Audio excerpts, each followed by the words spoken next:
kembali di Sapa Indonesia Pagi. Kita masih berbicara mengenai perkembangan dari kasus pembunuhan Brigadir Yosua. Kita masih bersama pengacara dari Barada Eliezer, ada Mas Roni Talapesi, ada juga Bang Martin, pengacara dari keluarga Brigadir Yosua. Dan juga ada Prof. Gayus Lumbun, mantan Hakim Agung. Saya ke Mas Roni lagi.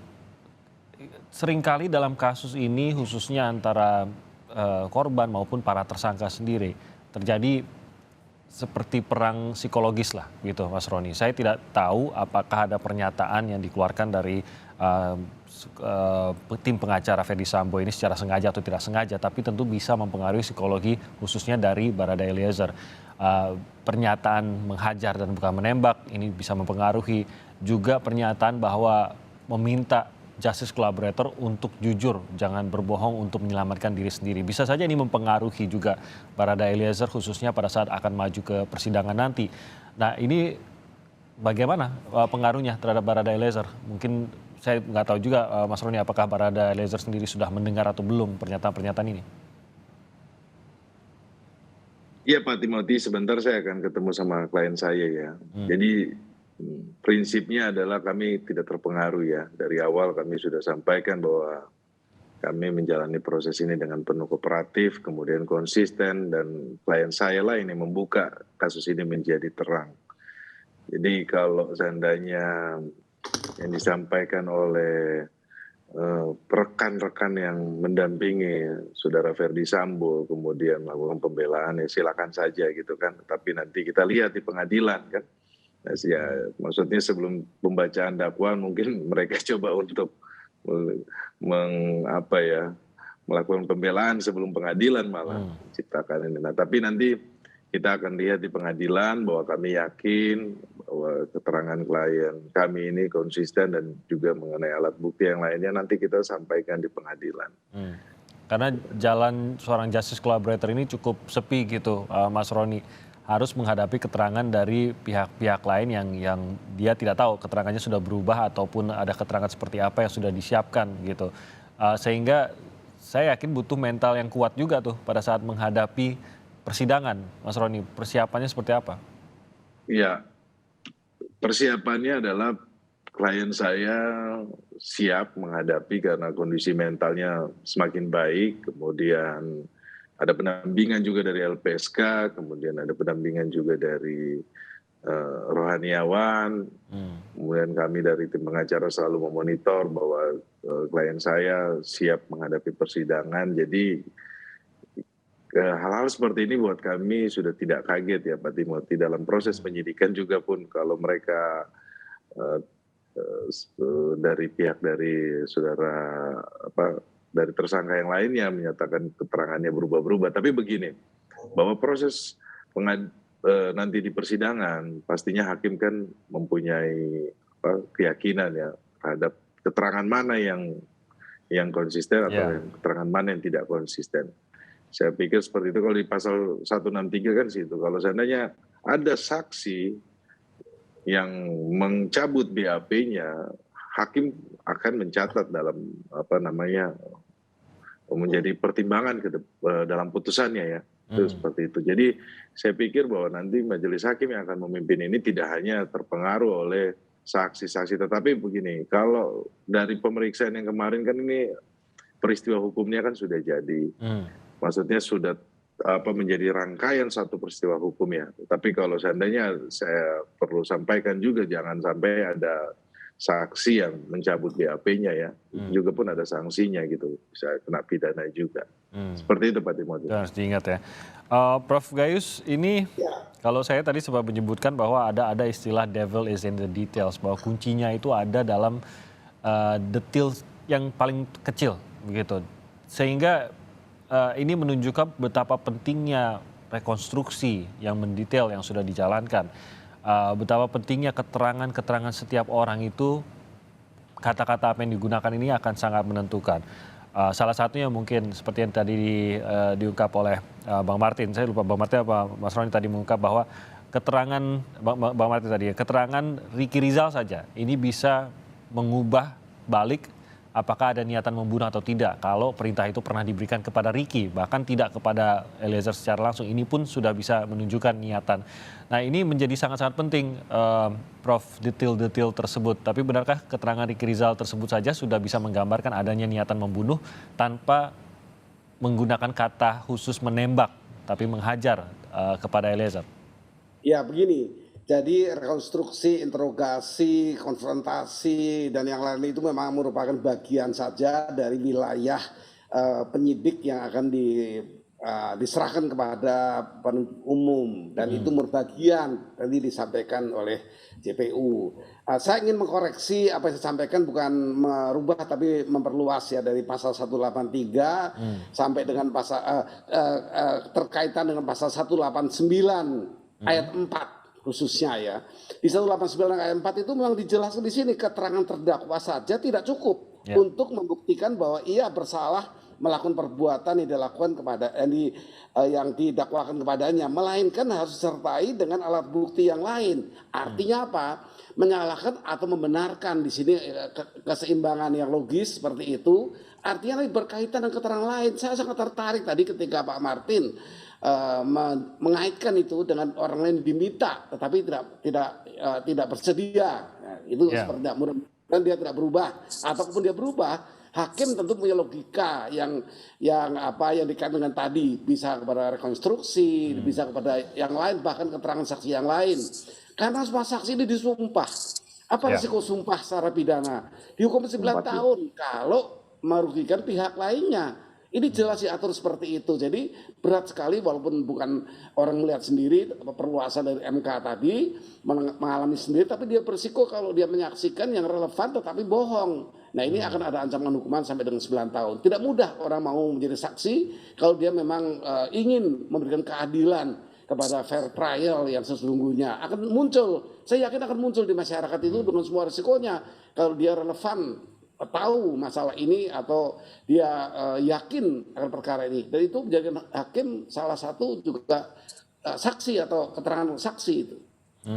Saya ingin membayangkan bahwa memang hakim-hakim sudah punya caranya begitu ya, Prof, sudah tahulah caranya membedakan keterangan bohong, keterangan yang benar, terutama juga mencocokkan dengan barang bukti yang ada. Bukan sesuatu yang baru dilakukan kemarin, tapi saya yakin hakim-hakim ini sudah seringlah menghadapi hal tersebut, sehingga saya kaitkan dengan logika. Silogisme itu juga memiliki teori yang khusus bahwa hakim itu harus logik untuk menentukan, merangkum dari semua keterangan yang bohong maupun yang tidak bohong yang nanti akan dirumuskan oleh hakim berkaitan dengan pihak yang lain. Kalau posisi LPSK sendiri bagaimana dalam hal ini, Prof? Kita tahu bahwa saat ini kan Barada Eliezer di bawah naungan LPSK, dan LPSK juga menilai keterangan-keterangan Barada Eliezer apakah benar atau tidak. Setidaknya bahwa LPSK menerima Barada Eliezer menjadi justice collaborator, tidakkah ini juga menggambarkan bahwa keterangannya sudah dipercaya adalah benar dan jujur?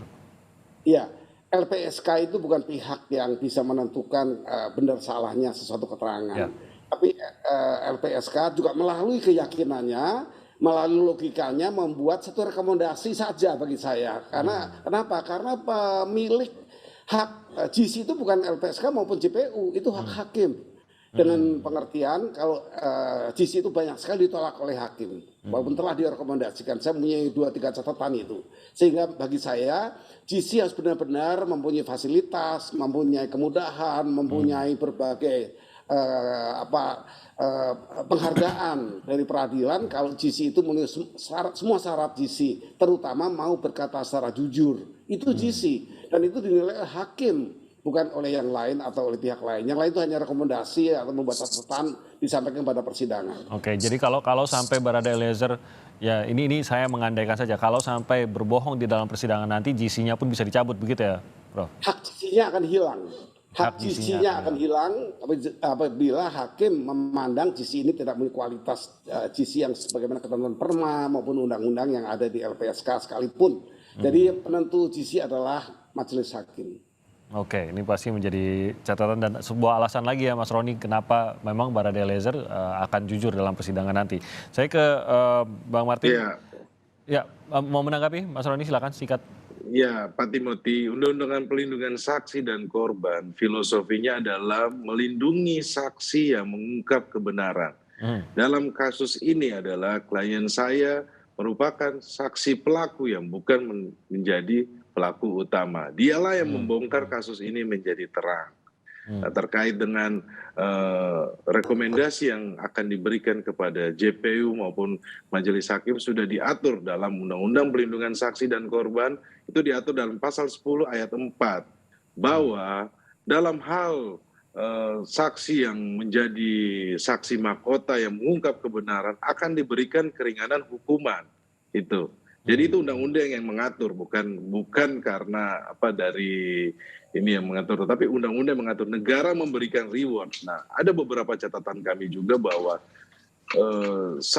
saksi kunci atau saksi yang mengungkap kebenaran mendapatkan keringanan hukuman. Ada beberapa juga kami sudah kumpulkan jurisprudensi juga ya, karena mengingat kasus ini adalah kasus yang awalnya ditutupi, tapi karena keterangan dari saudara Baradae, Richard Eliezer, maka kasus ini terbuka. Seperti itu Pak Timothy. Oke, baik, terima kasih Mas Roni. Bang Martin, Anda juga mungkin boleh menanggapi proses yang berjalan sejauh ini dan bagaimana yang Anda ingin lihat. Kalau tadi Anda sempat menggambarkan beberapa hal yang membuat Anda entah risih, entah apa, tapi ada beberapa hal yang tidak memuaskan dan tampaknya masih mengaburkan dari kasus yang sebenarnya.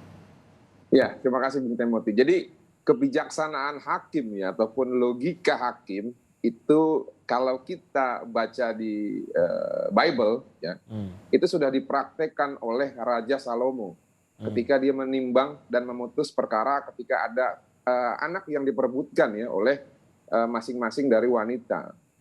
Nah itu akhirnya raja ini memerintahkan untuk memenggal saja dibagi dua.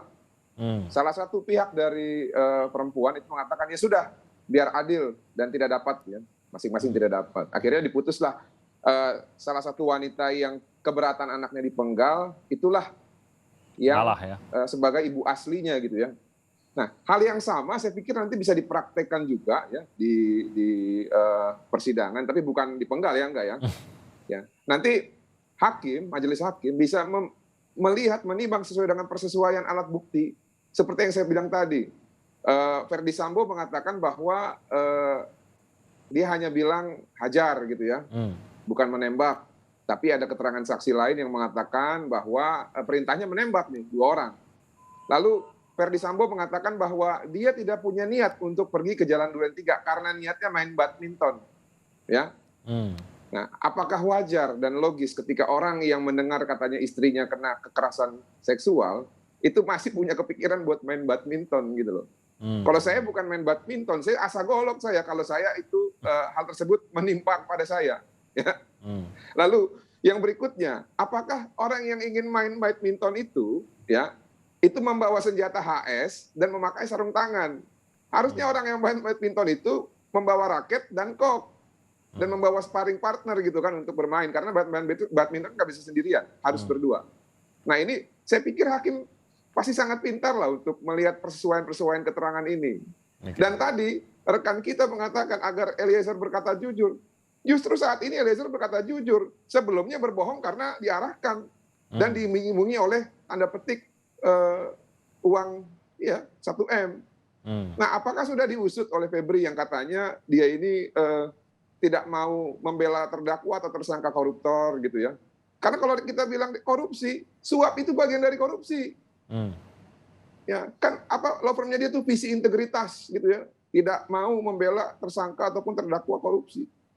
Nah, ini harus sesuai dengan idealisme mereka. Jangan nanti karena tiba-tiba dapat perkara yang besar gitu kan, yang lain juga besar-besar, tiba-tiba kita melupakan semangat kita gitu. Dan mereka kan juga bekas staf daripada KPK. Malu saya. Nah, yang terakhir, ajang persidangan nanti itu adalah momentum untuk menyelamatkan diri masing-masing ya, Bung Timothy ya. Mereka ini semua saksi mahkota. Nah, tadi terlepas dari Pak Gayus bilang bahwa memang menurut putusan MK ada perluasan ya untuk memberikan keterangan saksi walaupun memang memiliki hubungan suami istri. Namun saya pikir nanti hakim juga memiliki objektivitas untuk menilai apakah keterangan saksi yang lain ini yang memiliki hubungan suami istri independen gitu ya, atau karena ingin membela terdakwa yang memang suaminya. Saya pikir itu biasa-biasa saja. Nah, kalau untuk saksi yang lain seperti Ricky Rizal, Kuat Maruf, kalau kalian berbohong, ini ancaman hukumannya hukuman mati. Ya, kalian membela orang yang salah, ya, bukan justru membuat diri kalian nanti selamat, justru hukuman tambah berat. Jadi ya hati-hati, apalagi kepada Ricky Rizal, dia sudah mencantumkan keterangannya di BAP bahwa perintahnya itu menembak, bukan menghajar. Ya, itu yang selama ini kita baca juga. Jadi saran untuk Barada Eliezer, saran untuk semua lah ya. Memang semuanya harus jujur, bukan hanya Barada E saja yang harus diminta jujur, tapi semuanya dalam kasus ini diminta juga untuk jujur, khususnya di hadapan pengadilan nanti.